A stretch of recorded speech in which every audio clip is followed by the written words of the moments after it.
informasi di Sapa Indonesia Malam terkait dengan setelah Ketua KPK Firly Bahuri ditetapkan sebagai tersangka kasus korupsi, siapa yang akan dipilih menjadi pengganti Firly dan bagaimana mengembalikan citra KPK sebagai lembaga anti rasuah garda pemberantasan korupsi di Indonesia.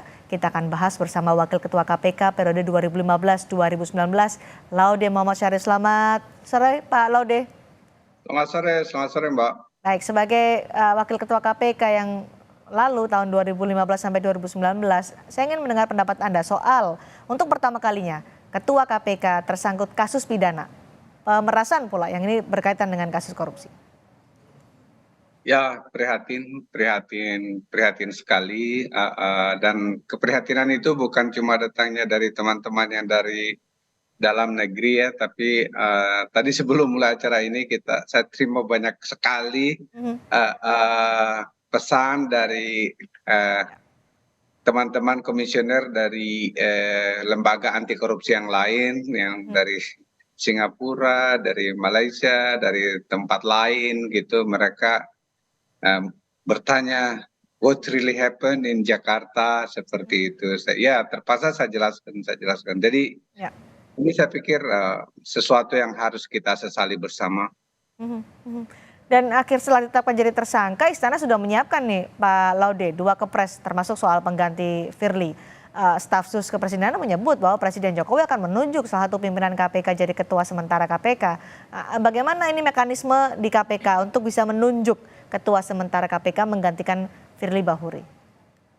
Ya, dulu pernah terjadi penunjukan ketua KPK yang waktu itu zamannya Pak Ruki, kayaknya menggantikan Pak Busro Mukadas waktu itu, yang kebetulan masa jabatannya telah berakhir. Waktu itu jadi agak kesongan sehingga ditunjuk. Tapi yang ditunjuk waktu itu yang sudah lengser ya, yang sudah maksudnya sudah menyelesaikan masa jabatannya. Tapi kalau sekarang Presiden ingin menunjuk yang ada, itu bisa juga. Nomor 2, sebenarnya kalau kita lihat pasal 32 Undang-Undang KPK, kalau misalnya ingin ditambahkan satu, ketika zamannya Pintauli Siregar itu kan, ketika dia juga menerima gratifikasi dan dia mengundurkan diri, maka seharusnya menurut kata-kata undang-undang itu adalah menunjuk nomor urut yang berikutnya ya, yang perolehan suaranya berikutnya. Jadi seharusnya waktu itu Mas Sigit.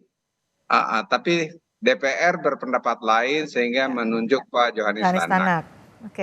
Ya, sekarang ini apakah akan ada mencukupkan lagi menjadi 5 orang atau hanya menunjuk sebagai ketua? Itu saya belum tahu persis apa yang ada di benak Presiden dan DPR. Oke, karena kan ditunjuk ketua sementara KPK adalah dari unsur pimpinan KPK yang ada. Ini mengartikan apakah hanya tinggal 4 pimpinan KPK atau menurut Pak Laude diperlukan satu lagi pimpinan KPK untuk bisa menjadi 5 orang? Ya idealnya kan harusnya 5 orang, tetapi kalau seandainya memang tidak dibutuhkan lagi ya maksudnya 4 orang itu juga sebenarnya cukup. Mudah-mudahan ini yang kan saya dengar ini ada Polri akan memanggil lagi untuk memeriksa pimpinan-pimpinan yang lain. Betul. Kalau itu terjadi ada rentetannya, wah itu betul-betul chaos dan harus mencukupkan, karena tidak boleh, menurut saya ya sekurang-kurangnya 3 orang, tidak boleh kurang dari 3 orang di KPK. Jadi menurut Anda dari rencana dari Polda Metro Jaya akan memeriksa 4 pimpinan KPK yang lain akan menyeret yang lain selain Firly Bahuri? Saya kurang tahu, hanya Tuhan yang tahu dan Polda dan Polri seperti itu ya, karena mereka yang melakukan penyelidikan dan penyidikan. Mudah-mudahan tidak ini single case. Kalau misalnya memang ada rentetannya ke tempat lain, wah itu keprihatinannya menjadi sangat-sangat bertambah lagi ya. Karena kita sudah cukup ini 2 orang, Ibu Pintauli dan Sekar. Baik, Pak Laude, menurut Anda ada syarat khusus atau kriteria tertentu untuk menjadi ketua sementara KPK dalam situasi saat ini ya, di mana ketua KPK tersangkut kasus dugaan pemerasan, kemudian juga integritas KPK sekarang jadi dipertanyakan? Ya, jadi mungkin syarat yang itu, kalau misalnya syarat-syarat tertulisnya kan semuanya sudah ada di Undang-Undang KPK, Mhm. dan saya pikir semua lima-limanya itu memenuhi syarat persyaratan yang tertulis ya. Oke. Tapi khusus untuk dalam krisis yang sekarang ini mungkin kita harus memilih yang paling bersih di antara yang empat, yang lebih berpengalaman, dan yang kedua bisa menjadi gripnya terhadap institusi itu jelas, maksudnya didengarin oleh orang-orang internal KPK yang ada sekarang, dan pada saat yang sama juga dia dihormati ketika mewakili KPK untuk urusan-urusan di luar. Saya pikir itu, dan ya seharusnya presiden dan bisa menimbang-nimbang itu, kira-kira di antara empat orang ini yang punya kemampuan manajerial dan keilmuan serta Mhm. integritas itu mana yang paling bagus. Siapa yang paling pantas menurut Anda, Pak Laude? Saya ya tidak boleh menyebutin semua teman soalnya. Apa yang kemudian harus dilakukan oleh Ketua sementara KPK nantinya untuk memulihkan lagi citra KPK? Saat ini kan kritik bertubi-tubi datang dan juga mempertanyakan apakah lembaga anti rasuah ini bisa bekerja sesuai dengan marwahnya. Ya, jadi menurut saya yang akan datang itu, kalau menurut saya pribadi, bahwa KPK sudah saatnya lagi merangkul masyarakat pencinta anti korupsi. Oke. Masyarakat yang betul-betul genuine dan peduli terhadap agar dan tapi tidak boleh hanya dibuat-buat, tapi harus genuine pendekatannya. Terus terang mungkin salah satu kritisisme yang mungkin layak diberikan kepada teman-teman yang sekarang itu, seakan-akan mereka menomorduakan masyarakat sebagai, oleh karena itu kalau dulu terjadi ya seperti Mbak tahu, Mhm. ada rantai manusia, jadi kecintaan masyarakat Ya. itu penting. Jadi saya pikir itu yang paling pertama, satu, mengkonsolidasi internal Mhm.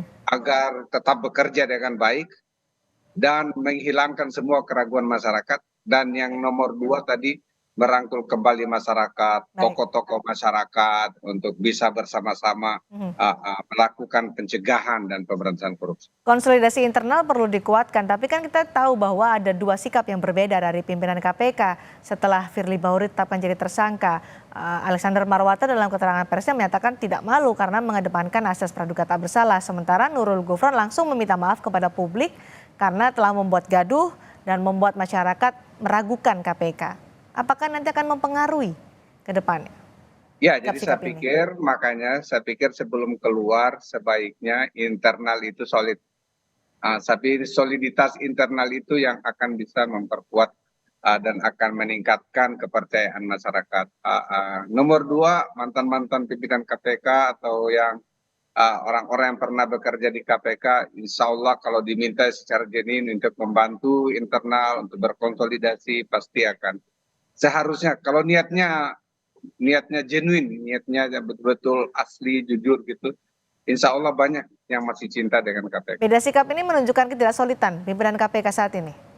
Ya saya kurang tahu karena itu kan menjawab pertanyaan media ya.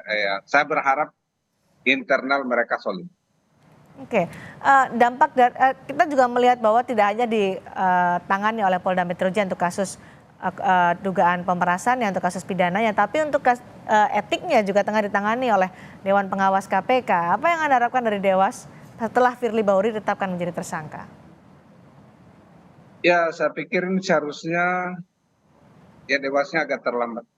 Menurut saya dengan segala rasa hormat, Dewasnya agak terlambat menurut saya. Seharusnya sebelum ini terjadi, Dewasnya sudah mencium dan mendengarkan, dan seharusnya menjaga, lebih proaktif untuk menjaga Oke.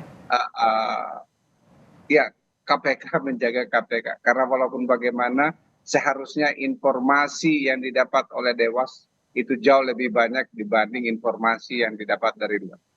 Oke, baik, terakhir untuk Pak Laude, ketika nanti dipilih pimpinan sementara KPK, apakah ia punya kewenangan yang sama dengan pimpinan KPK yang definitif? Ya seharusnya sama, karena Sebenarnya di KPK itu kan kolektif kolegial, jadi Ya, kewenangan ketua itu tidak ada bedanya dengan kewenangan eh, pimpinan yang lain ya. pimpinan yang lain. Jadi seperti Oke, itu. Jadi kami dulu tukar-tukaran itu empat-empat, siapa yang akan mewakili, bahwa baik, sebagai lambang representasi ya memang ada baik. ketua, tapi sama saja. Baik, mudah-mudahan ini semakin solid dan juga bisa mengembalikan citra KPK yang saat ini sedang ternodai dengan Ketua KPK menjadi tersangka kasus dugaan pemerasan. Terima kasih Pak Laude M. Syarif, pimpinan KPK tahun 2015 sampai 2019 sudah bergabung di Sapa Indonesia malam hari ini.